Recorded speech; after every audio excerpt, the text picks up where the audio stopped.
Greetings. I'm Will Rivinus with a show of models that I have built over the last 40 years. This particular set of models covers England, Scotland, and Wales and is entitled Hail Britannia in honor of the Jubilee of Elizabeth the Queen this year. Overall, I have maybe 150 models of one sort or another, and the prior shows of this include cathedrals, churches, and temples, or Americana.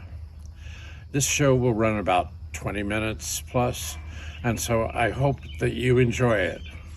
Hail Britannia! This is my friend, the Legionnaire. He and his buddies came from Rome, and they marched across the north of Italy, then through France to the English Channel, got a boat across, probably to the southwest of England, where they settled about 47 AD. That's barely 15 years after Christ was crucified.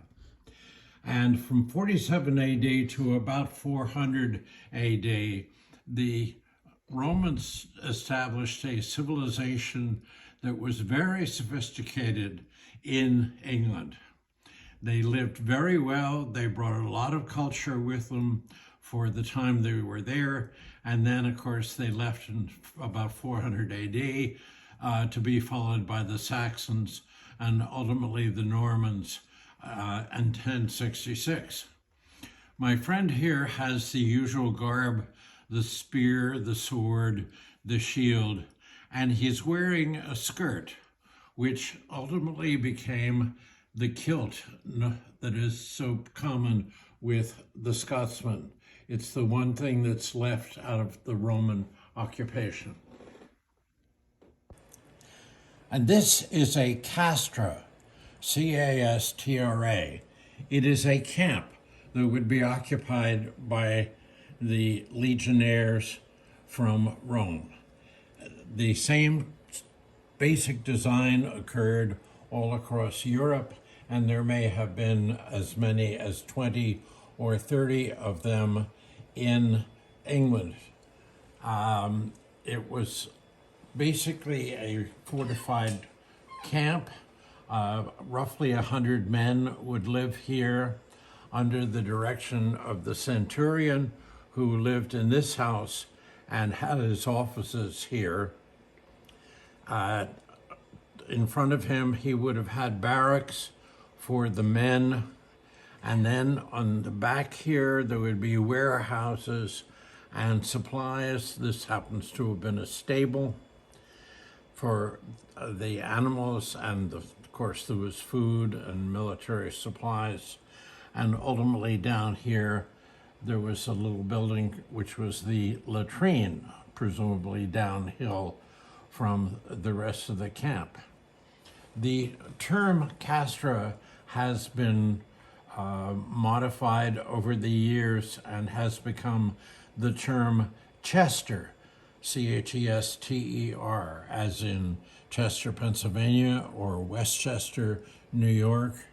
It is the derivation derived from the Roman castra, which was effectively a constant design across Europe.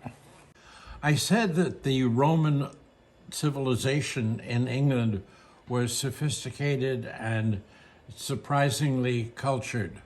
And so here is the example. These are the great baths at Bath, England, which is in the southwest of the country. There are only foundations left, of course, in reality. But this complex was hugely sophisticated. The heating element came over on this side, where the fires heated the water that went into the warm room, the moderate room, the cold room, the gymnasium, the intermediate bath area, the main bath, and then a series of other rooms for different groups or different activities. It would have had a gymnasium. It might also have had a library. It might have had all kinds of meeting rooms. And so the roofing was not metal, of course. It was actually created out of things called amphorae, or porcelain containers with points on the end of them, and they were fitted into each other to create that roof. And then the rest of this area would have been roofed accordingly. There would have been other baths in England, but this is perhaps the most elegant, and there are still foundations of the baths at Bath, England. We're now jumping ahead to all the way to 1940, and the town of Bristol, which is only a couple of miles away from the baths of Bath. In 1940, there was perfectly beautiful Regency housing in this part of the city. It was red brick, Georgian design, nice white trim, and it was the fashionable place to live until the Luftwaffe came along. And not only did they bomb the industrial parts of the city, but they bombed the city itself and totally demolished it. The town was a complete wreck. And so somewhere around 1948, 49, 50, the authorities began to clear away the rubble and discovered that there was a stone foundation underneath the Regency houses. And so they called in the archaeologists and the designers to draw what had been in that area of town, namely the Bristol Castle.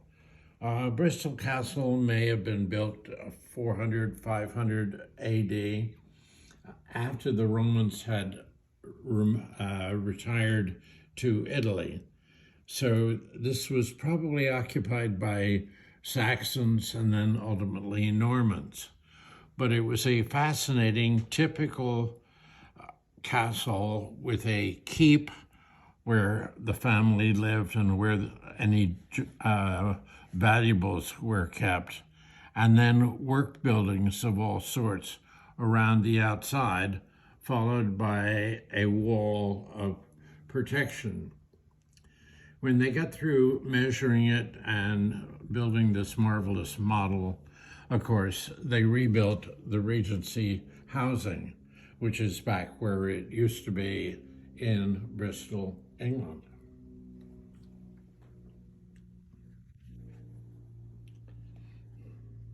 This is Cardiff Castle in Cardiff, Wales.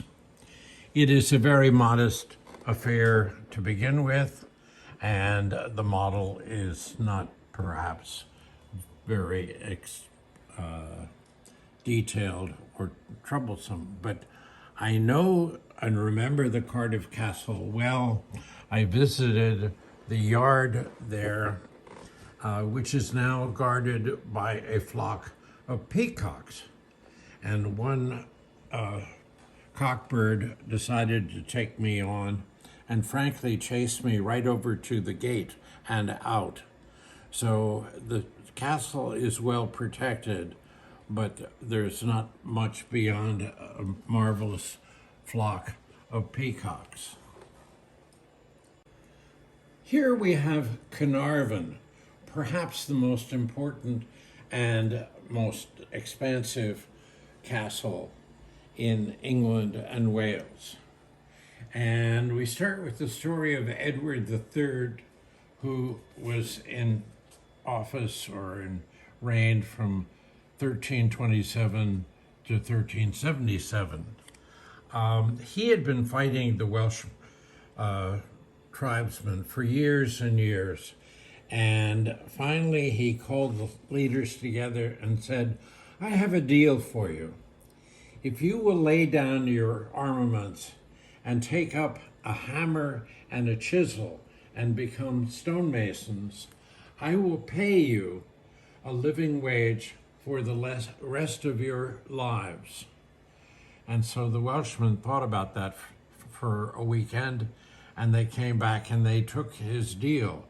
And so they began building castles, smaller ones, along the border between England and Wales. They're called the marches, and they were effectively the distance apart that a group of men would march during the course of a day, and then they would be quartered in one of the castles along the way. Carnarvon here is quite different from many that we've seen elsewhere. There are actually 7 towers connected by curtain walls. And so it is really a huge operation and a huge castle. It, of course, is a tourist site now, but its most important use is where the Prince of Wales gets his crown or headpiece and is designated as the future King of England. So it is very important that in the yards here, the Prince of Wales will be properly anointed. It's a very handsome and very prestigious castle to visit and great fun to wander around. This is the Shakespeare section, and we have a marvelous collection. First, we have Shakespeare's birthplace in Stratford-on-Avon, a modest house, but kind of charming in its own right. And across the way, we have Anne Hathaway's house, being his wife. Not quite sure whether Anne ever made it into one of the plays, but at least we have the memory of where she lived and what it looked like. In the middle, we have the Globe Theater, which really was not very large, as you can tell. Now, it is happily designed so that I can remove a section of it, and you see the modest stage inside. People who were in the orchestra, as we would call it today, stood around. And of course, needless to say, there were lots of torches and flares for lighting. So the Globe Theater burned more than once. What it shows is not only the stage, but also the galleries where you could buy a seat. And this is what the gallery looks like inside, with the staircase that leads up. The total occupancy has to have been maybe 200, not a large group, but this was, of course, the fabulous Globe Theater of William Shakespeare that he wrote for and also managed during his lifetime. We come to Windsor Castle, which is about 21 miles from London, is the relaxed residence of the royal family. The original part of it was built by William the Conqueror in 1066, but of course the building has been rebuilt a number of times, including by Edward III, who built Carnarvon that we've seen a few minutes ago. This is basically a residential castle, and then it has 24 acres of gardens and lawns out behind it. It's kind of fun to see that it's right on the Thames River, and this particular model is obviously quite different in structure than the three-dimensional models that we have seen. up to this point.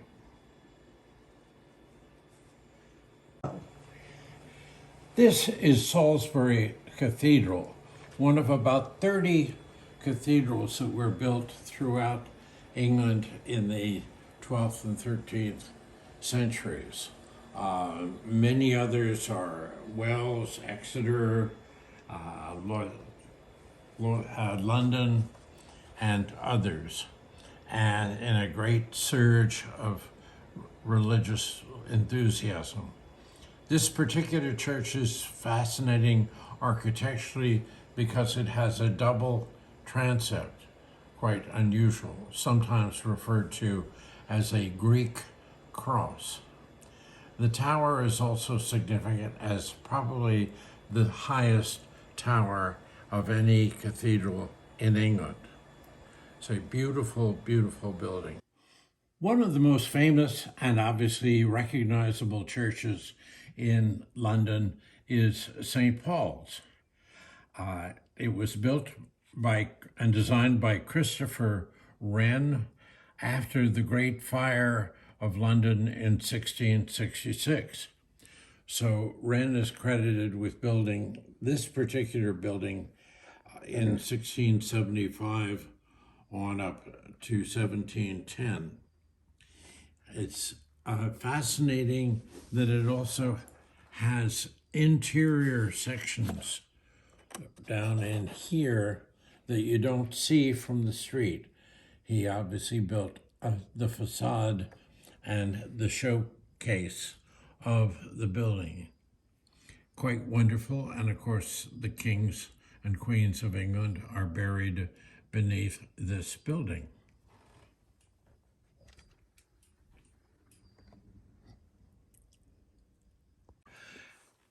Here we have St. Mary's Church in York, England. No great shakes as a design, no particular significance, except it just was fun to find and to build. So it's included in the collection. Who's been to London, and I hope some of these people who visit this show will have gone to Buckingham Palace, which is the official royal residence in London. Obviously a magnificent building with a grand collection of the military out front.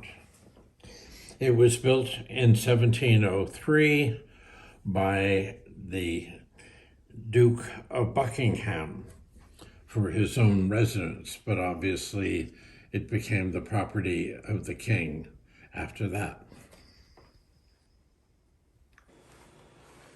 Moving up country to Scotland, this is Poway Castle, a rather interesting building in its own right, but not particularly historic. What's kind of fun is that the model was brought back to me by Douglas MacArthur, a good friend who brought back strange things to satisfy my curiosity. And so this is one of them, thanks to Doug. We're back to London, and one of the most famous buildings ever built. I think perhaps every tourist has visited the Tower of London, variously used as a prison, but now as a storeroom for the crown jewels and the other particularly significant and protectable properties of England. It is not particularly interesting architecturally, but it sure is fascinating to go through. I hope you have seen it. This is the wonderful, iconic Tower Bridge in London. It was built successively over 1886 to 1894, and it was a marvel of engineering in its time. The great tourist attraction is to enter one of the towers and take the elevator up, and then enter the crosswalk, which gives you a superb view of the Thames River and London in the distance. It's quite fabulous.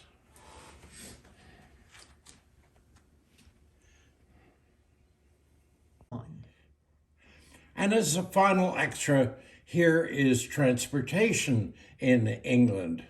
Obviously starting with horse and wagon, and I think they are London bobbies with their hats, but that is obviously what happened in London for 1,000 years until the motor car came along.